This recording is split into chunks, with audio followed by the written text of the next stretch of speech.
Assalamualaikum, anda sedang menonton Sekilas Fakta 11 Ogos 2022 bersama dengan saya Nusyah Mama Amin.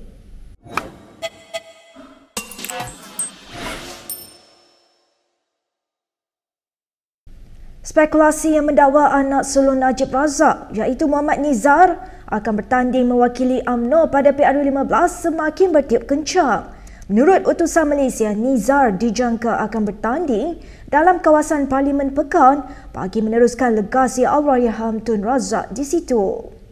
Bagaimanapun, portal itu tanpa menyebut sebarang sumber tidak menyatakan kawasan mana yang bakal ditandingi Ketua Pemuda UMNO bahagian pekan itu. Parlimen Pekan mempunyai 4 Dewan Undangan Negeri iaitu Pulau Manis, Peramujaya, Bebar dan Chini yang semuanya dimenangi calon BN pada PRU ke-14 yang lalu. Nizar, 44 tahun, berkhidmat 18 tahun di firma perekawanan Deloitte sebelum dilantik sebagai Ketua Biro Ekonomi dan Modal Insan Majlis Tindakan Sosial Pahang. Dia merupakan anak sulung daripada 5 orang anak Najib. Spekulasi kononnya dia akan menggantikan bapanya semakin hangat susulan keputusan Mahkamah Persekutuan yang menetapkan 10 hari mulai 15 Ogos untuk mendengar rayuan terakhir Najib bagi kes SRC International. Pada Julai 2020, Mahkamah Tinggi Kuala Lumpur menjatuhkan hukuman penjara 12 tahun dan denda RM210 juta ke atas ahli Parlimen Pekan itu. Ini selepas dia didapati bersalah menyalahgunakan RM42 juta dana SRC. Kenyataan DAP yang tidak menolak kerjasama dengan UMNO merupakan satu pengiktirafan kepada kekuatan akar umbi parti itu, kata Ahmad Mazwan. Setiausaha Agung UMNO itu berkata, kemenangan parti itu dalam beberapa siri pilihan raya sebelum ini menjadikan UMNO ibarat magnet yang menarik minat pihak lain. Baru mereka sedar bahawa UMNO ni parti akar umbi yang paling kuat dalam negara ni. Malu atau tidak, hendak atau tidak, berani atau tidak, mereka terpaksa mengakui perkara itu. 22,000 cawangan, campur lagi wanita, campur pemuda, campur puteri itu. 191 bahagian campur wanita, campur pemuda, campur puteri itu. Menjadikan struktur UMNO ni cukup kukuh, Datuk. Ahmad berkata demikian dalam satu wawancara yang disiarkan secara langsung oleh UMNO online malam tadi. Sementara itu, Lok menjelaskan bahawa DAP tidak pernah memutuskan untuk bekerjasama dengan UMNO pada PRU ke-15, namun dia tidak menolak pembentukan Pakatan Pasca Pilihan Raya di antara parti dan gabungan berbeza. Yang keduanya, saya nak jelaskan, tidak ada langsung rundingan ataupun keputusan bahawa kita nak kerjasama dengan UMNO pada hari ini. Tidak. Tak ada langsung. Malah kita akan lawan UMNO, kita akan lawan Barisan Nasional seperti biasa dalam PRU ke-15. Kita akan masuk gelanggang, kita akan lawan calon Barisan Nasional. Termasuk lawan calon UMNO. Kalau ada di kalangan kerusi-kerusi DAP yang UMNO nak datang bertanding, kita lawan dia. Baik, kita ke perkembangan berikutnya.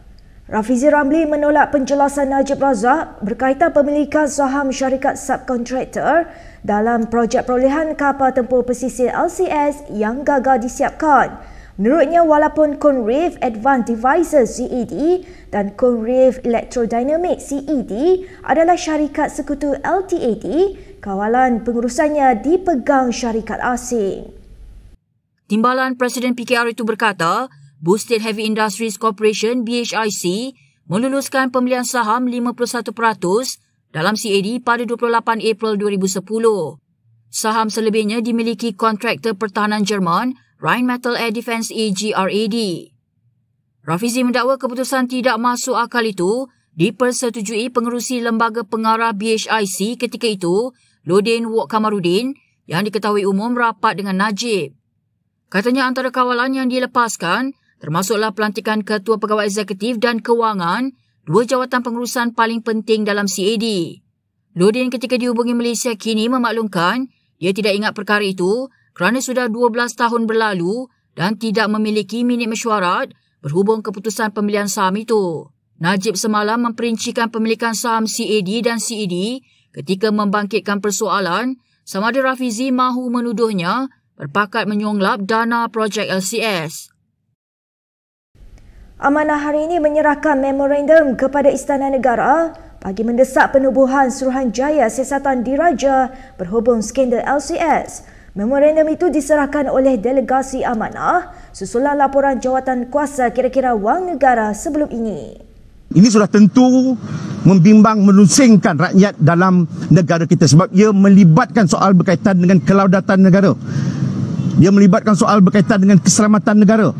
Dia melibatkan soal pertahanan negara menggunakan wang rakyat dan juga melibatkan institusi raja dalam negara kita ini. Sebab itu kita mengharapkan kepada Seri Paduka Baginda yang di Pertuan Agong, kita memohon supaya disegerakan penubuhan Suruhanjaya Siasatan Diraja bagi menyiasat kes kapal tempur TLDM ini. Memorandum itu diserahkan kepada Ketua Komunikasi Korporat Istana Negara, Muzli Mohamed Zain, kira-kira pukul 11 pagi tadi. Laporan jawatan kuasa kira-kira wang negara mendedahkan perolehan 6 buah kapal LCS bernilai RM9 bilion yang bermula pada 2011 tidak pernah siap walaupun RM6 bilion telah dibelanjakan. Semalam memorandum dengan tuntutan yang sama turut dikemukakan oleh Bersatu kepada Yang di-Pertuan Agong. Berita seterusnya, Timbalan Menteri Komunikasi dan Multimedia Zahidi Zainul Abidin mengesahkan filem Thor Love and Thunder tidak melepasi penapisan Lembaga Penapisan Filem Malaysia. Ini selepas Golden Screen Cinemas GSC memaklumkan filem terbaru keluaran Marvel Studios itu tidak akan ditayangkan di Malaysia. Dia baru-baru ni ada satu filem yang kita censorship tak lepas, iaitu filem Thor yang baru yang lah. Maknanya dia ada sebut tentang LGBT. Tapi walau bagaimanapun yang umat, kita lihat sekarang ni banyak sangat filem yang ada unsur-unsur LGBT yang terlepas censorship. Jadi maknanya kalau ada, maknanya kita komplain. Filem terbaru Thor itu pada mulanya dijadualkan ditayangkan di negara ini pada 7 Julai, namun kemudian ditangguhkan dan akhirnya diumumkan tidak ditayang di Malaysia. Untuk rekod filem berkenaan, mengandungi adegan di mana watak Thor dipaparkan dalam keadaan bugil dari belakang serta babak ringkas memaparkan unsur LGBT oleh watak Valkyrie dan Korg.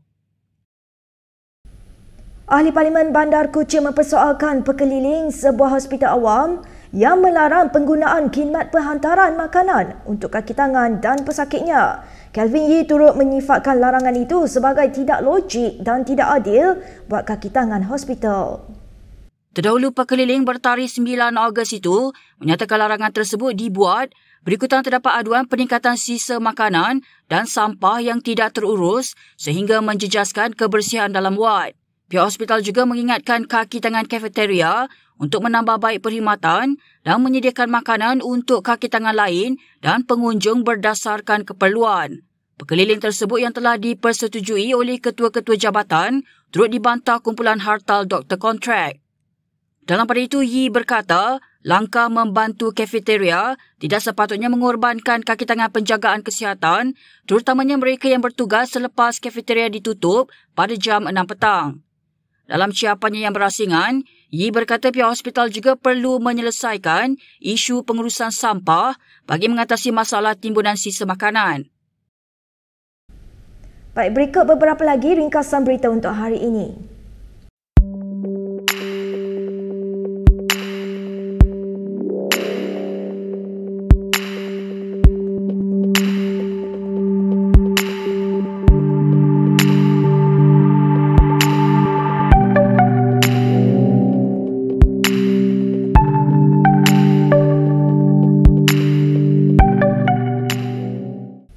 Baik, sekian sahaja daripada saya Nur Syah Mama Amin untuk Sekilas Fakta. Untuk lebih banyak berita, anda boleh melayari kinitv.com. Anda juga boleh mengikuti kami di Instagram, Twitter, YouTube dan Facebook. Salam hormat dan jumpa lagi.